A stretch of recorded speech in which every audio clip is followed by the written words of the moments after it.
Suara.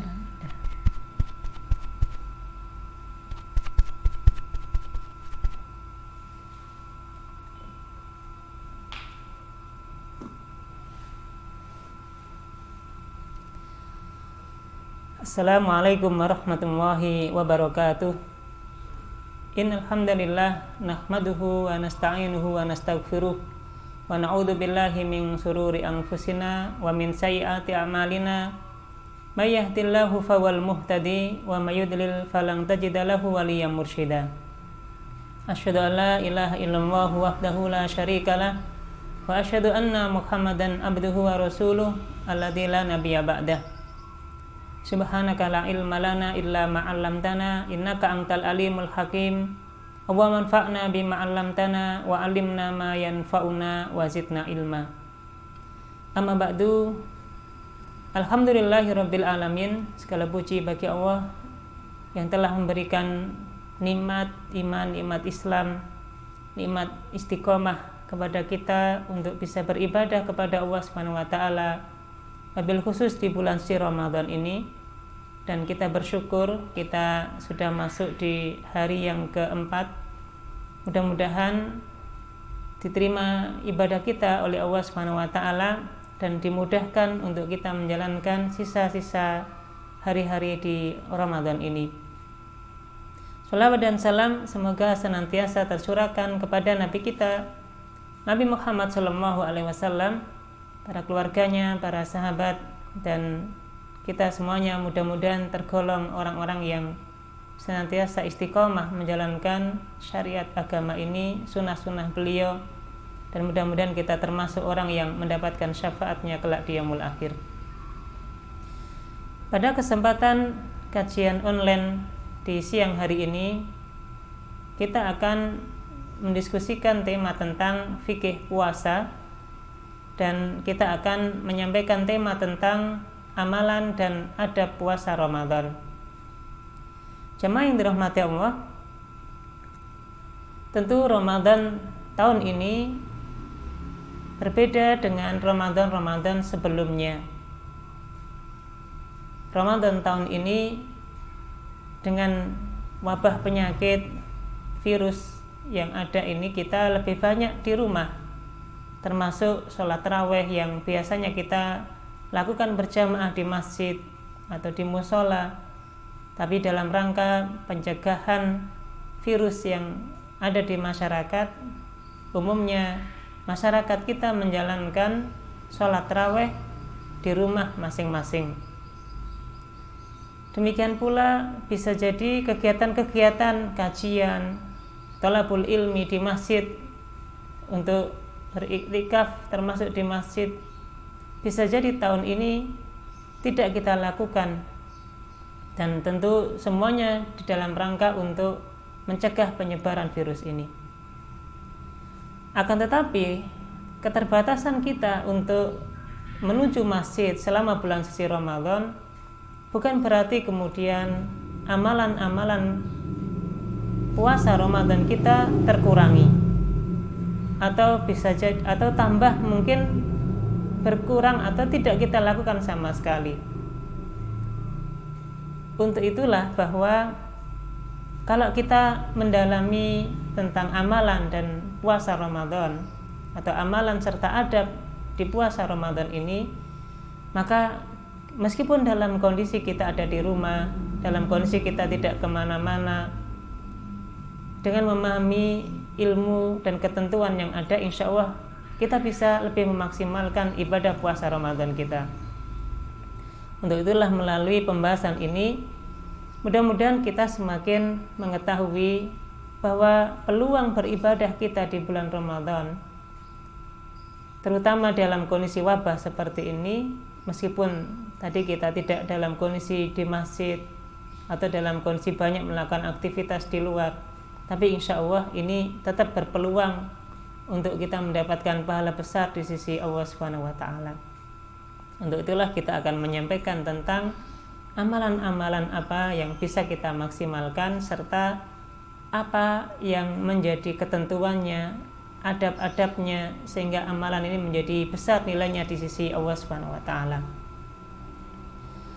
Di antara amalan dan nanti adab yang bisa kita lakukan selama puasa Ramadan adalah yang berkaitan dengan sahur.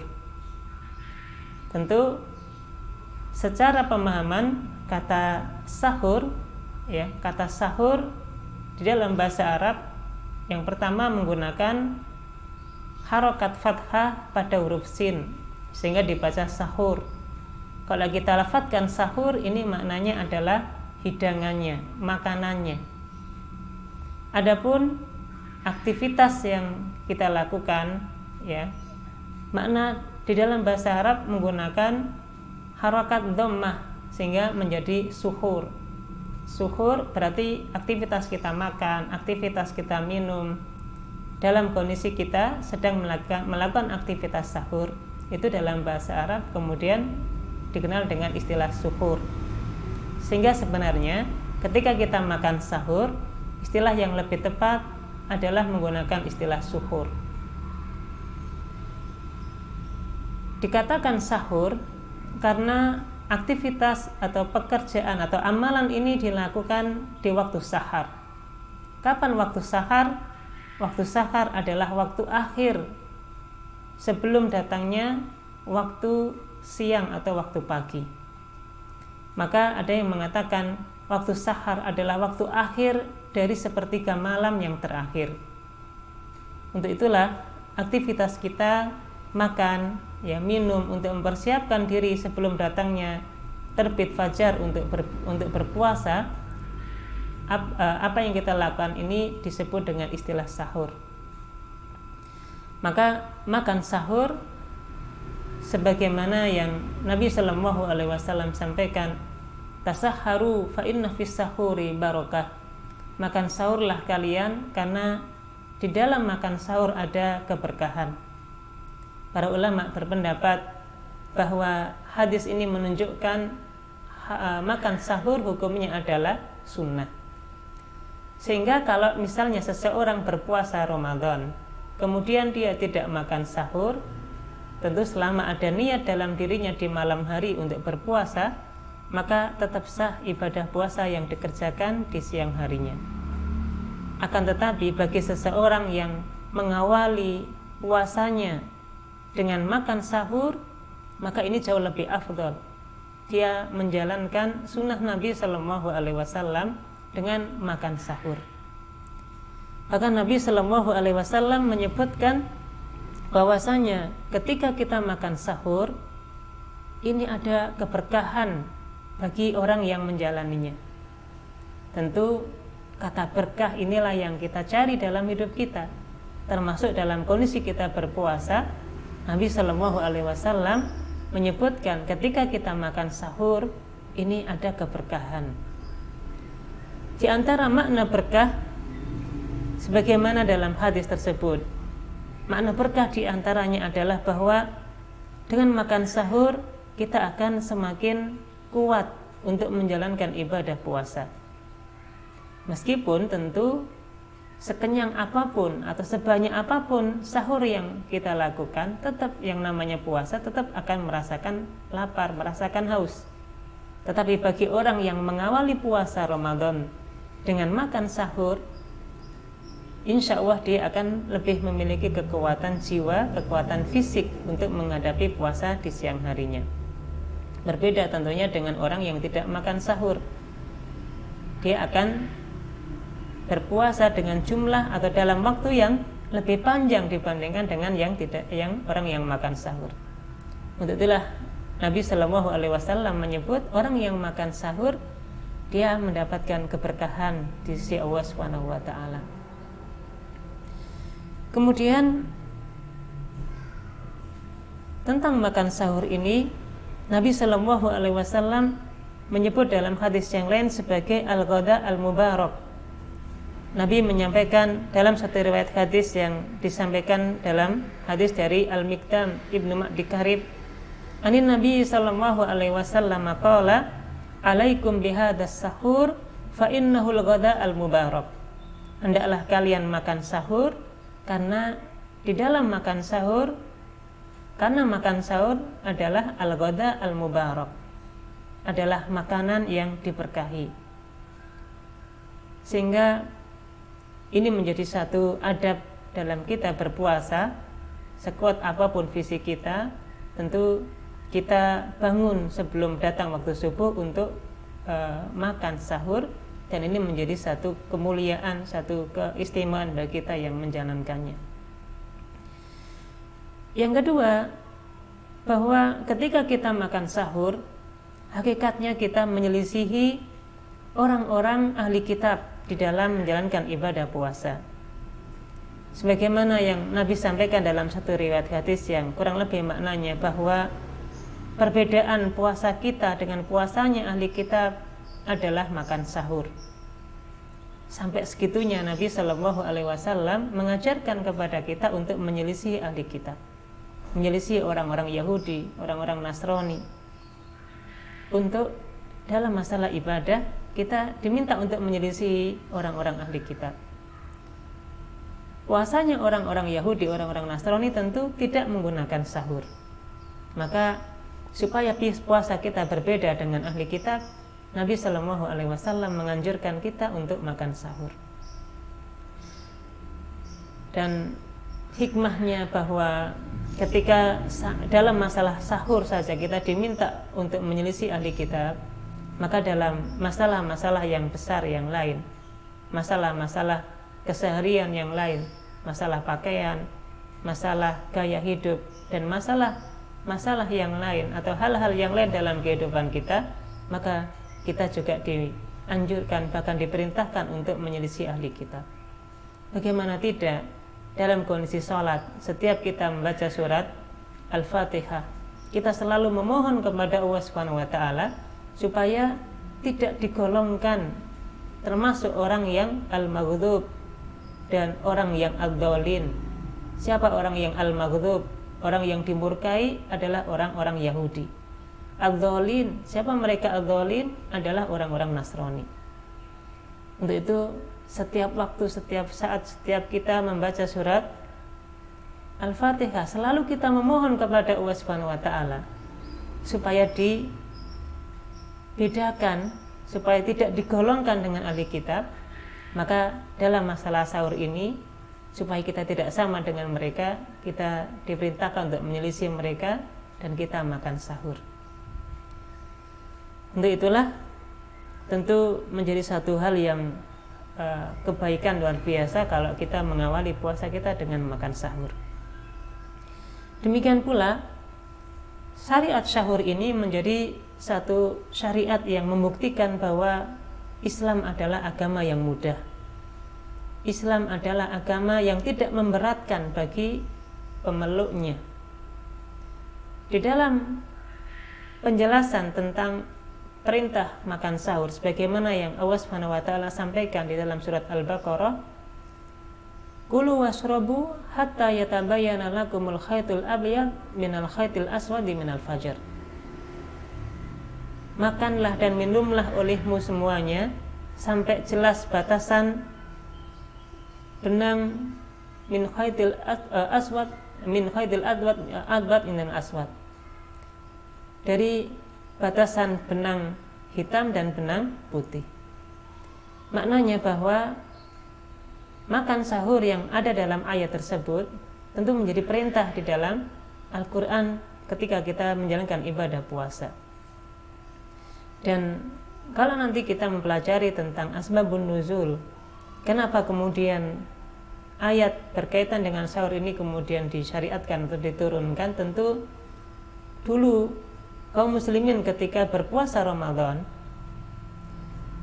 tidak ada, atau batasan mereka untuk bisa makan adalah sampai mereka sebelum datangnya waktu tidur. Maka mulai dari terbit fajar mereka mulai mereka berpuasa, menahan diri tidak makan, tidak minum sampai nanti datangnya waktu maghrib. Maka ketika datang waktu maghrib, mereka berbuka puasa. Ketika berbuka puasa dan sampai tidur, misalnya setelah isya jam 9, misalnya 9 malam kemudian mereka tidur, maka semenjak itulah mereka tidak boleh makan, tidak boleh minum lagi, dan ketika bangun wajib memulai puasa Ramadannya kembali. Maka ketentuan ini yang menjadikan satu peristiwa di zaman Nabi Shallallahu Alaihi Wasallam, ada seorang sahabat yang ketika datang waktu berbuka puasa, kemudian dia datang kepada istrinya bertanya makanan untuk berbuka puasa. Kemudian istrinya tidak memiliki makanan apapun. Istrinya kemudian mencarikan makanan keluar rumah. Maka ketika istrinya datang, seorang sahabat tadi kemudian tertidur. Ketika istrinya datang ke rumah dan menyampaikan makanan untuk berbuka puasa, karena memang ketentuannya ketika itu, ketika seseorang sudah tertidur di waktu iftar, di waktu buka puasanya, maka setelah bangun dia tidak boleh makan lagi, karena mulai waktu itulah dia harus berpuasa. Maka ketika ketentuannya seperti itu, dia lanjut untuk berpuasa untuk hari yang berikutnya. Tiba-tiba ketika pagi hari, sahabat tersebut kemudian pingsan, dan Nabi Shallallahu Alaihi Wasallam mendengar berita sahabat tersebut. Kemudian turunlah ayat tadi, kulu washrabu hatta yatabayyana lakumul khaytul abyad minal khaytil aswadi minal fajar. Makan minumlah kalian sampai jelas batasan benang putih dari benang hitam di waktu fajar. Semenjak itulah kemudian ada syariat tentang syahur. Untuk itu ini menjadi satu hikmah bagi kita bahwasanya dalam Islam ada kemudahan-kemudahan dalam syariatnya. Ada hal yang ketika itu menjadi beban dalam satu masalah ibadah, maka ada kemudahan-kemudahan yang diberikan oleh orang yang menjalankannya. Untuk itulah sahur ini menjadi satu bukti bahwa Islam adalah agama yang mudah.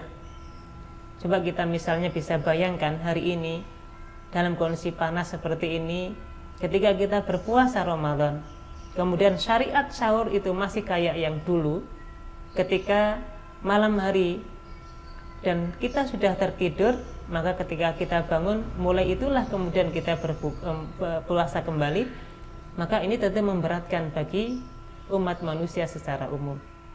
Dan alhamdulillah syariat sahur ini ada.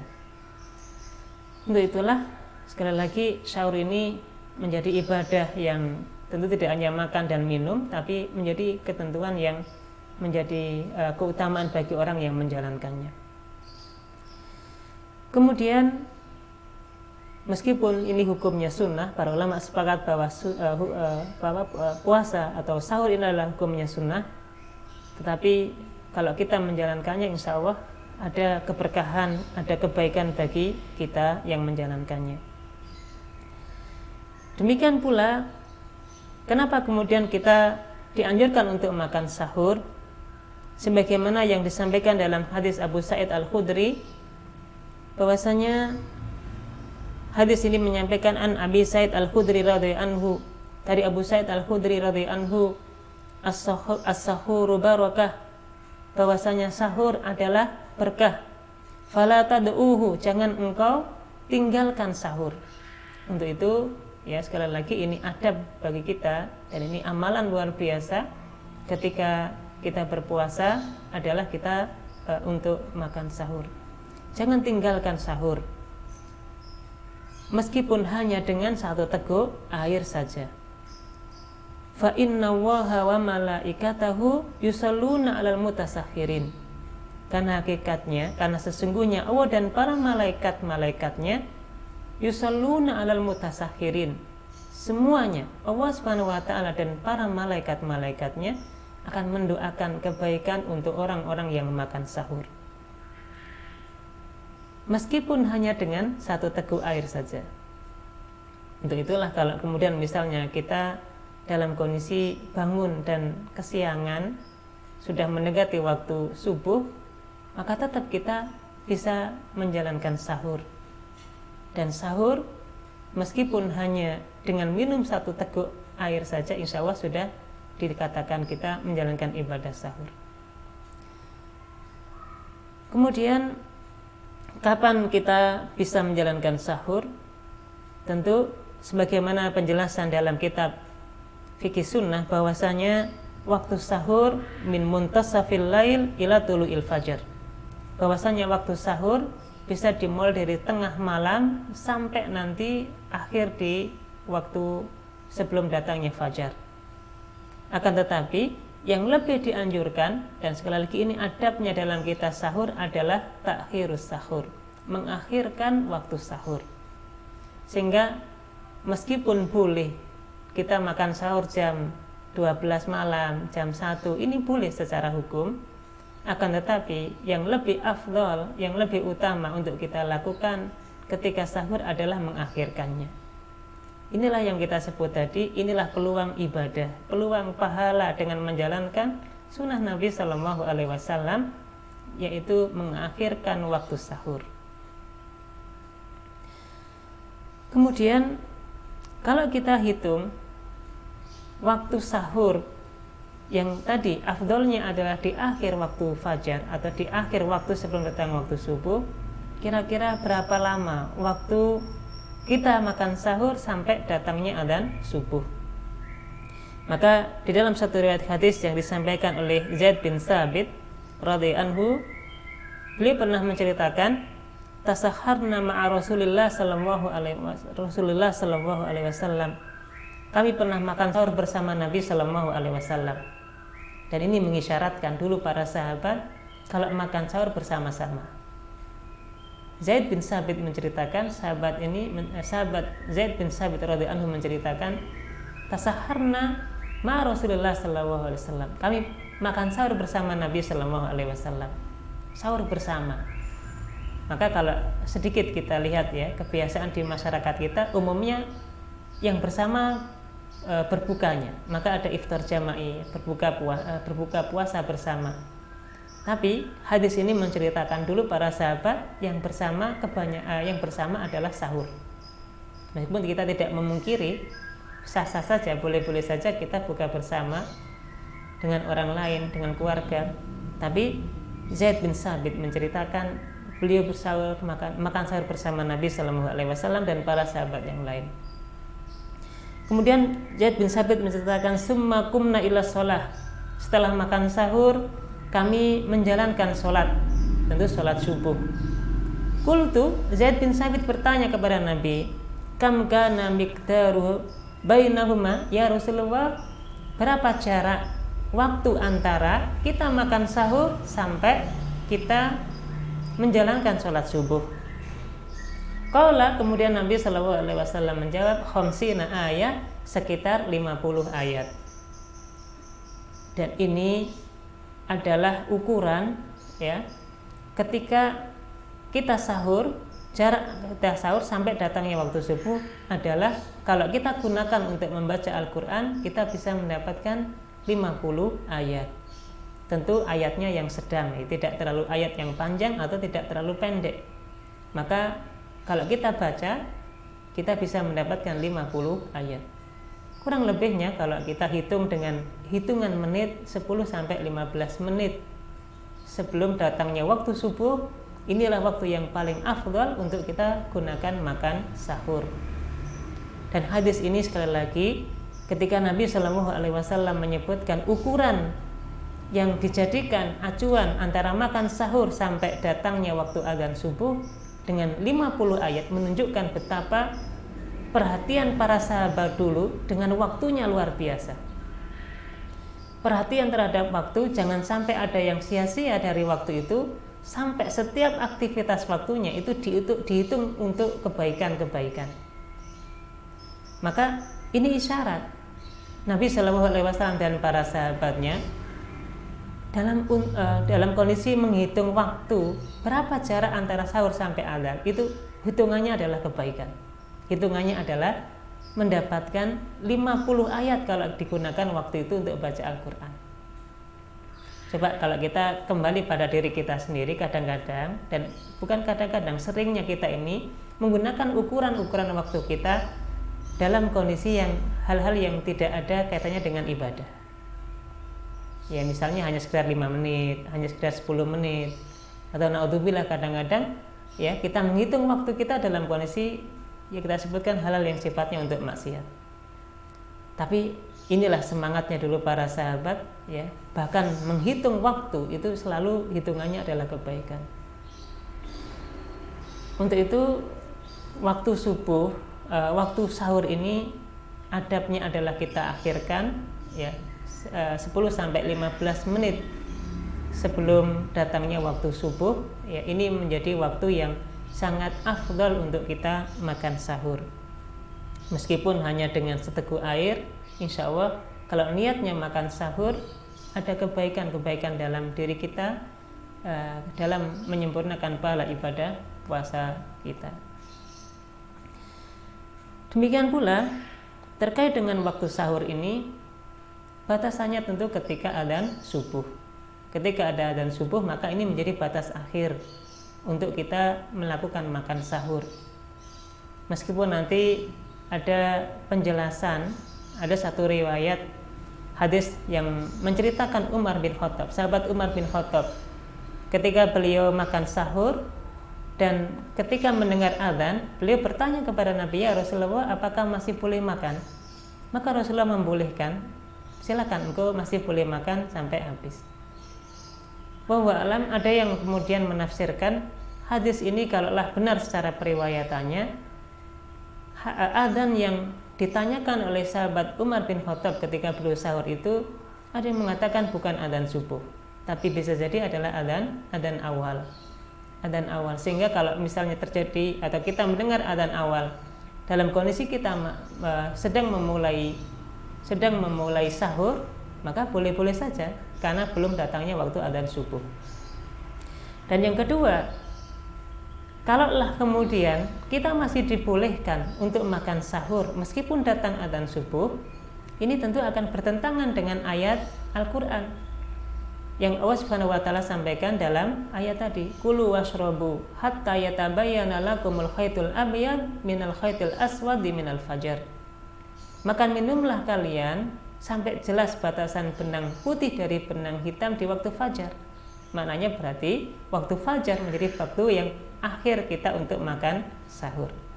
Untuk itu sekali lagi, kehati-hatian kita dalam makan sahur ini, tentu kalau sudah waktu adzan subuh maka kita sudah selesai untuk makan sahur kita. Dan adabnya dalam makan sahur adalah kita mengakhirkan waktu sahur.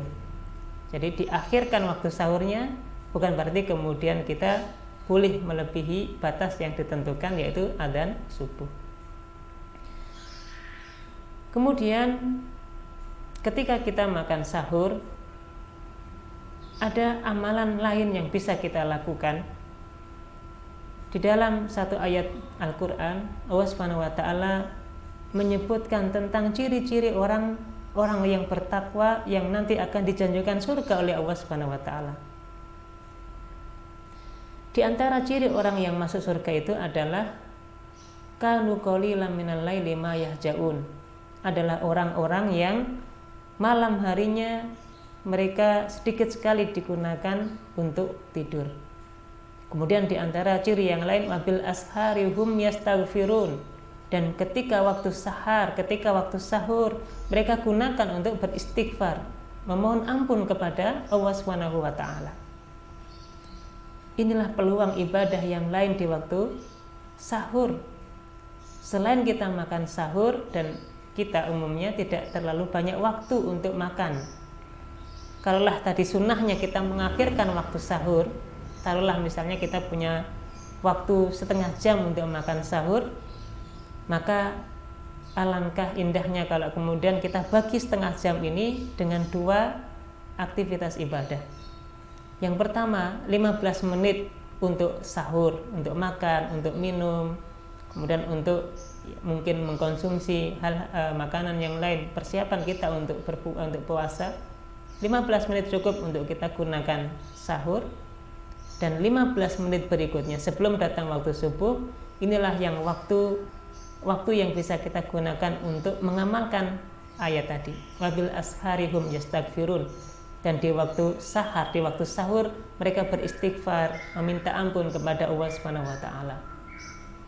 Untuk itu ketika kita selesai sahur, kemudian kita duduk sejenak, kemudian kita istighfar, memohon ampun kepada Allah Subhanahu wa taala sampai datangnya waktu subuh. Inilah yang menjadi amalan ahli surga yang dijanjikan oleh Allah Subhanahu wa taala kelak di yaumul akhir.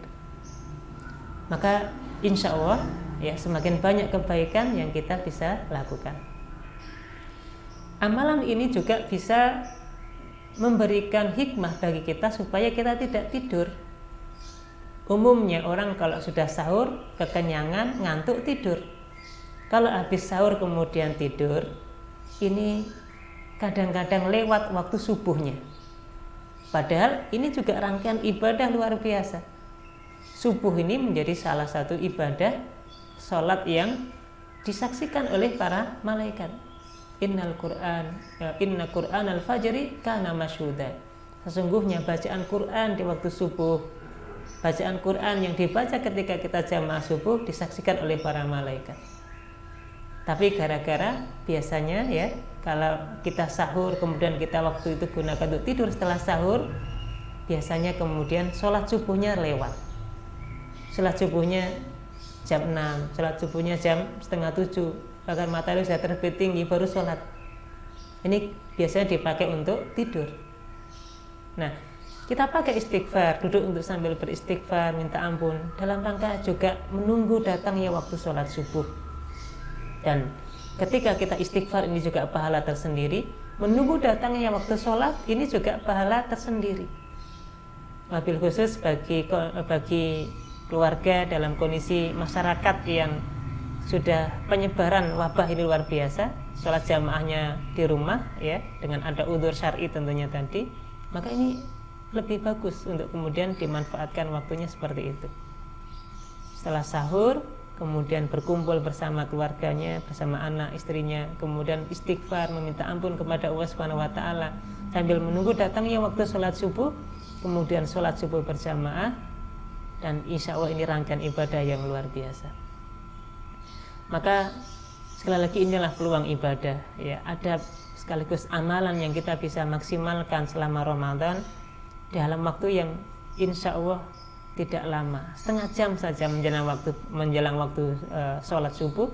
Ini ada pahala rangkaian ibadah yang kemudian kita bisa lakukan. Ini yang pertama tentang waktu, tentang sahur. Ini amalan dan ada adab-adab yang bisa kita maksimalkan dan insya Allah pahalanya juga luar biasa. Kemudian yang kedua, di antara amalan di dalam kita menjalankan ibadah puasa adalah berbuka puasa. Dan adabnya adalah menyegerakan berbuka puasa atau ta'jilul fitr. Ta'jil menggunakan ain maknanya adalah menyegerakan. Nabi Shallallahu alaihi wasallam menyampaikan dalam satu riwayat hadis dari sahabat Sahal bin Sa'ad, anna Nabiya Shallallahu alaihi wasallam qala la yazalun nasu bi khairin ma'ajjalul fitr. Bahwasanya manusia senantiasa dalam kebaikan selama menyegerakan berbuka puasa. Maka berbuka puasa ini menjadi satu peluang ibadah, peluang pahala dengan cara kita menjalankan adabnya, yaitu menyegerakan berbuka puasa. Maknanya menyegerakan berbuka puasa bukan berarti kemudian kita berbuka sebelum datangnya waktu adzan maghrib. ketika sudah adzan berkumandang, saat itulah kita menyegerakan untuk berbuka puasa. Bukan menunda-nundanya, sudahlah nanti saja, saya masih kuat, nanti isya atau habis tarawih saya baru makan, saya baru berbuka. Ini tentu menyelisihi dari apa yang Nabi anjurkan. Maka ketika sudah datang waktu maghrib, datang waktu berbuka, maka kita dianjurkan untuk segera berbuka puasa.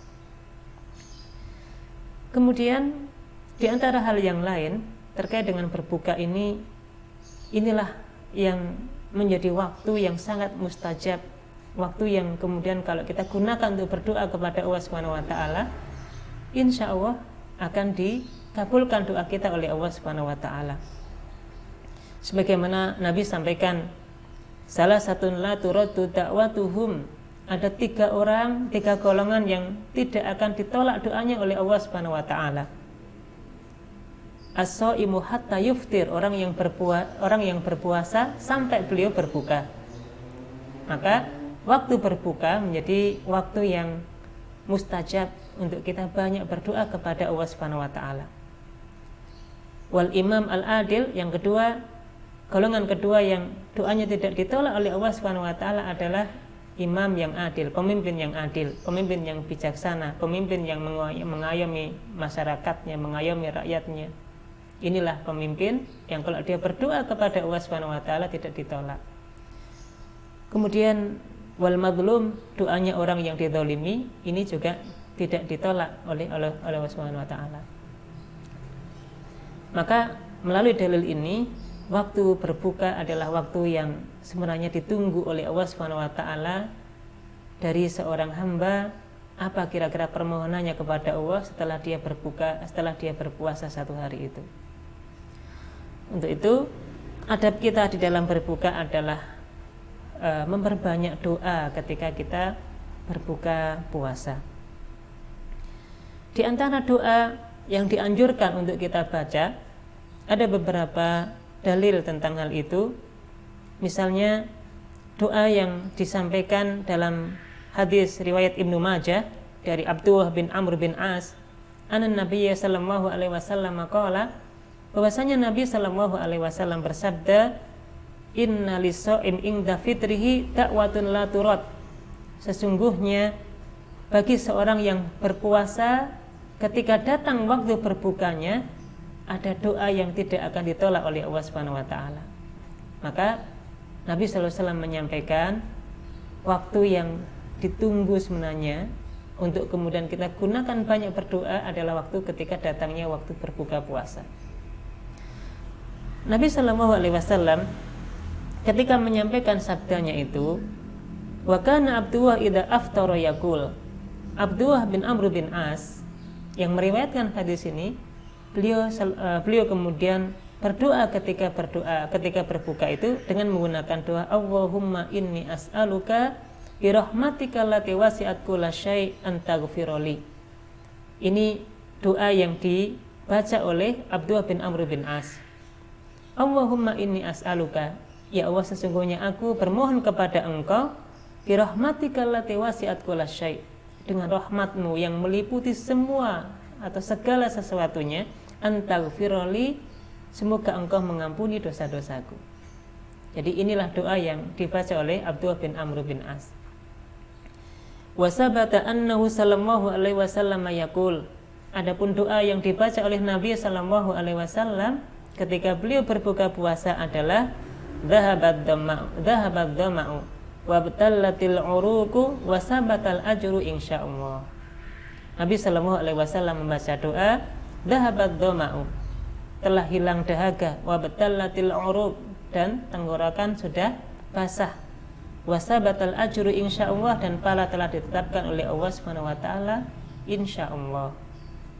Doa ini yang kemudian dianjurkan atau diajarkan Nabi sallallahu alaihi wasallam untuk kita baca.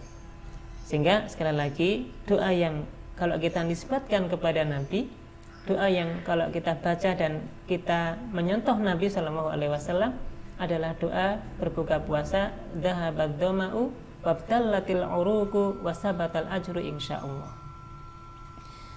Adapun kalau pernah kita mendengar tambahan lafaz dalam doa berbuka puasa Allahumma laka sumtu wa ala rizqika aftartu ini disebutkan dalam hadis yang diriwayatkan secara mursal.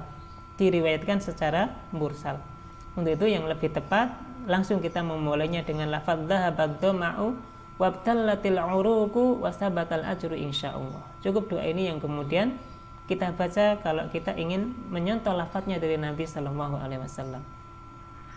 Tentu setelah itu kita bisa berdoa dengan doa yang lain. Apapun yang kita mohonkan kepada Allah Subhanahu wa taala, insyaallah ini menjadi waktu yang mustajab, waktu yang insyaallah diijabah oleh Allah Subhanahu wa taala.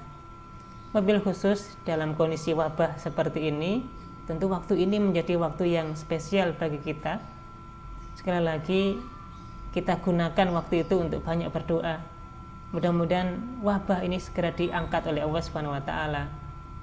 Ataupun dalam kondisi kebutuhan kita yang lain yang kita ingin mohonkan kepada Allah Subhanahu wa taala, itulah waktu yang tepat, waktu yang ideal untuk kita sampaikan kepada Allah Subhanahu wa taala. Biasanya kita dalam kondisi berbuka puasa, di depan kita banyak hidangan, ada makanan, ada minuman. Kita kadang-kadang lupa. Kita kadang-kadang sudah fokus kepada makanan itu, sehingga hanya berdoa tadi, tidak menambah dengan doa yang lain, langsung kemudian kita makan, dan hanya itulah yang kita dapatkan. Kemudian jemaah yang dirahmati Allah, di antara hal yang lain yang berkaitan dengan berbuka puasa, selain kita menyegerakan berbuka adalah ada hal-hal sunnah lain, ketentuan atau anjuran Nabi Shallallahu Alaihi Wasallam yang lain ketika kita menjalankan buka puasa. Di antaranya adalah kita mengawali berbuka puasa dengan menggunakan kurma. Sebagaimana Nabi Shallallahu Alaihi Wasallam sampaikan dalam hadis Anas bin Malik, an Anas radhiyallahu anhu qala kana Rasulullah sallallahu alaihi wasallam yuftiru ala rutobat, bahwasanya Nabi sallallahu alaihi wasallam mengawali buka puasanya dengan menggunakan rutob. Rutob maknanya kurma yang kondisinya bagus. Kemudian Anas bin Malik menceritakan qabla ayyusalliya, sebelum Nabi salat, fa illam takun fasalla fa illam takun fa'ala tamrat, kalau tidak ada rutob, kurma yang dalam kondisi bagus, maka Nabi Shallallahu Alaihi Wasallam berbuka menggunakan tamar, maknanya kurma dalam kondisi yang biasa. Untuk itu ini adab dalam kita berbuka, ya, sebanyak apapun hidangan yang sudah disiapkan oleh keluarga, tentu tidak boleh ketinggalan adalah kurma. Apapun yang kemudian akan kita jadikan untuk makan berbuka puasa, maka sunnah Nabi Shallallahu Alaihi Wasallam makan kurma dalam berbuka ini hendaknya tidak ditinggalkan. Fa illam takun hasawat, kalaulah tidak ada kurma, ya tidak punya rutob, tidak punya kurma, maka boleh diganti dengan menggunakan air putih.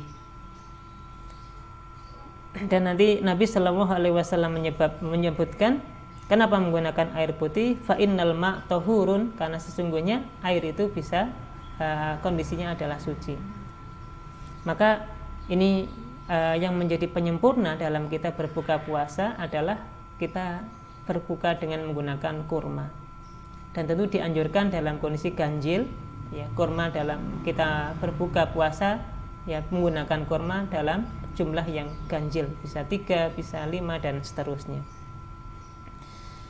Inilah tentang buka puasa, dan adabnya adalah kita menyegerakan berbuka puasa, dan insya Allah sekali lagi ini adalah ladang pahala juga yang kita bisa dapatkan ketika kita mengamalkannya dalam rangka mencari ridha Allah Subhanahu wa taala.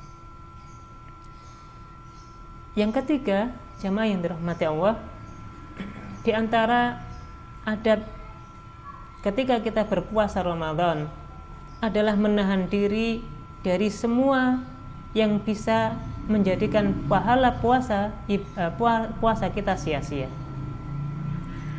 Maka nanti di dalam berpuasa Ramadan ada hal yang bersifat al-mubtilat.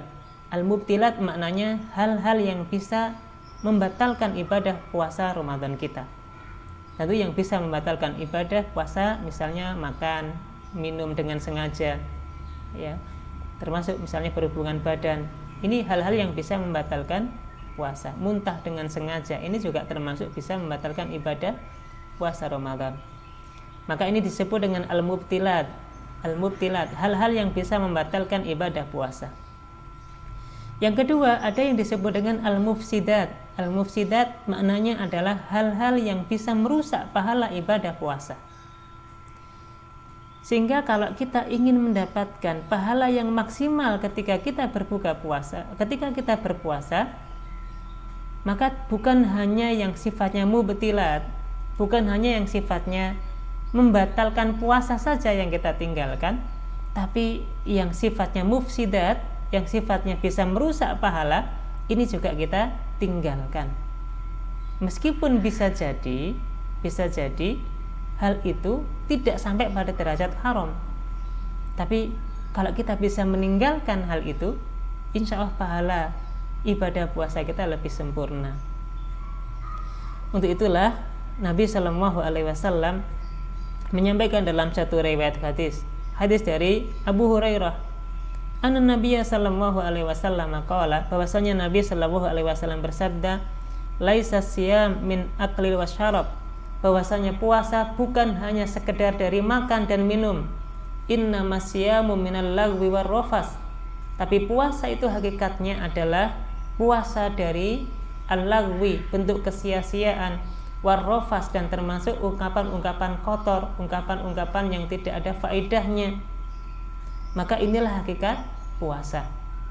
Fa in sabaka ahadun, kalau ada seseorang yang mencelamu, misalnya kita dalam kondisi berpuasa, kemudian ada orang yang datang kepada kita, marah-marah dia kepada kita, mencela kita, menjadikan kita marah dengan orang tersebut, au jahila alaika, atau ada orang yang berbuat usil dengan kita nggak salah apa-apa, kita dijahili, kita diajak berantem dan seterusnya, fakul inni so'im, maka katakan kepada orang tersebut, saya sedang berpuasa, saya sedang puasa. Maknanya kita bisa mengendalikan diri, jangan sampai kemudian ungkapan-ungkapan yang tidak bermakna itu, sifat-sifat mencela orang dan seterusnya itu kemudian kita balas dengan ucapan yang serupa, maka akan sia-sia ibadah puasa yang kita kerjakan. Untuk itu, supaya puasa kita menjadi puasa yang tambah banyak kesempurnaan pahalanya, tambah banyak kebaikan-kebaikannya, maka kita tinggalkan hal-hal yang sia-sia dalam ibadah puasa kita. Omongan-omongan yang tidak faedah, omongan-omongan yang tidak manfaat, sudah tinggalkan, karena itu bisa menjadi pengurang kualitas ibadah pahala kita di sisi Allah Subhanahu wa taala. Wabil khusus kalau kita lihat hari-hari ini dalam kondisi wabah penyakit, dalam kondisi berita yang sudah sangat simpang siur seperti ini, mana yang benar mana yang tidak, mungkin kita susah untuk membedakannya, maka kita perlu berhati-hati dalam menyebarkan informasi, menyebarkan berita. Jangan sampai kemudian berita bohong kemudian kita ikut menyebarluaskannya dalam kondisi kita berpuasa, atau bisa jadi ya kita belum meng-cross check kebenarannya, kemudian kita tiba-tiba langsung share, tiba-tiba kemudian kita membagikan kepada yang lain, belum tentu benar juga. Maka tentu kalau kita berprinsip dengan hal ini, tidak melakukan hal-hal yang sia-sia dalam ibadah puasa Ramadan kita, tentu kita tinggalkan itu semuanya. Insya Allah masih banyak ibadah-ibadah yang lain yang kita lakukan dan itu bernilai pahala selama kita menjalankan ibadah puasa. Apalagi dengan kondisi berpuasa dan mungkin sangat membosankan karena dalam kondisi kita di rumah tidak kemana-mana, mungkin sangat bosan, sehingga hiburan atau mungkin yang digunakan setiap harinya ada WA, ada HP, ada laptop ya. Ini kalau kemudian habis waktu kita untuk HP, habis waktu kita untuk hal yang sia-sia ini, tentu tidak ada banyak faedah pahala puasa yang kita bisa dapatkan. Maka kalaulah terpaksa harus kita gunakan itu, maka kita ambil yang baik-baik. Banyak sekarang channel-channel yang menjadikan kita dapat tambahan ilmu, tambahan wawasan. Kalau niatnya untuk talabul ilmi, mudah-mudahan menjadi pahala di sisi Allah Subhanahu wa taala dalam kondisi kita berpuasa Ramadan ini. Untuk itulah ya, Nabi Shallallahu alaihi wasallam juga menyampaikan kepada kita bahwasanya anna Nabiya Shallallahu alaihi wasallam qala, bahwasanya Nabi Shallallahu alaihi wasallam bersabda, man lam yada qaula zur wal amal bihi falaisa lillah hajah fi an yada ta'amahu wa syarabahu. Barang siapa yang tidak bisa meninggalkan perkataan-perkataan kotornya, barang siapa yang tidak bisa meninggalkan amalan-amalan yang tanpa faedahnya itu dalam kondisi dia sedang berpuasa, falaisa lillahi hajah fi ayada ta'amahu wa syarabahu, maka Allah Subhanahu wa taala tidak memiliki kepentingan sama sekali dengan seseorang yang sedang berpuasa itu, meskipun dia tinggalkan makanannya, tinggalkan minumannya. Maka hal-hal yang sia-sia ini secara hukum sekali lagi memang tidak sampai menjadikan puasa kita batal, tapi alangkah meruginya karena itu bisa menjadi perusak pahala puasa kita di sisi Allah Subhanahu wa taala. Rubba shaimin laisa lahu min siyamihi illal ju' wal atash. Berapa banyak orang yang berpuasa tapi puasanya hanya mendapatkan lapar dan haus saja. Maknanya sia-sia puasa yang dilakukannya. Untuk itu mudah-mudahan kita bisa menjaga diri ini supaya terhindar dari perbuatan-perbuatan yang sia-sia selama kita puasa Ramadan. Demikianlah beberapa hal, dan di antara hal yang lain yang menjadi amalan yang bisa kita maksimalkan tentu adalah memperbanyak kita bersama dengan Al-Quran selama bulan Ramadan ini. Waktu malam hari tentu yang paling afdal kita gunakan adalah untuk tilawah, untuk membaca Al-Quran, mentadabburi Al-Quran, bersama Al-Quran. Ini yang kemudian menjadi amalan yang afdal. Mudah-mudahan sudah ada target, sudah ada hal-hal yang kemudian sudah ditargetkan di tilawah maupun di hafalan Qur'annya, sehingga kita sudah semakin dekat dengan Al-Quran selama bulan Ramadan ini. Kemudian yang tidak kalah pentingnya di antara amalan yang bisa kita maksimalkan adalah ketika nanti datang 10 hari terakhir di bulan suci Ramadan. Maka kalaulah di awal Ramadan, di pertengahan Ramadan masih biasa-biasa saja, maka di akhir Ramadan ini secara adab adalah kita semakin semangat, semakin serius untuk melewati hari-hari dalam rangka beribadah kepada Allah Subhanahu wa taala. Sebagaimana Nabi Shallallahu alaihi wasallam disampaikan dalam satu riwayat hadis dari Aisyah radhiyallahu anha, anna Nabiyya sallallahu alaihi wasallam kana idza dakhala al-ashr al-awakhir ahya al-lail.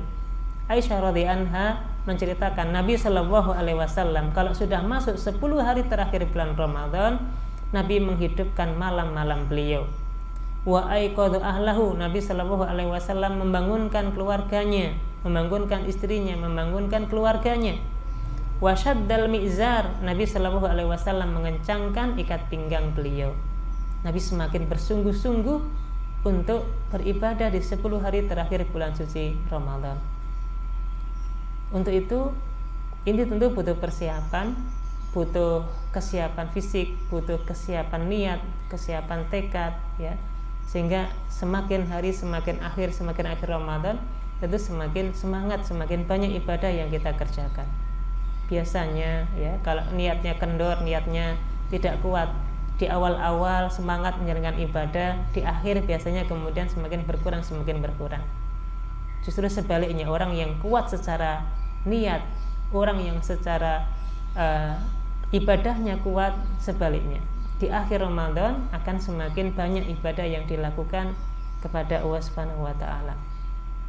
Tentu semangatnya kita di akhir Ramadan dalam rangka kita ingin mendapatkan malam qadar atau Lailatul Qadar, yang insya Allah kalau kita beribadah di satu malam tersebut, pahalanya akan dinilai lebih baik daripada beribadah selama 1000 bulan.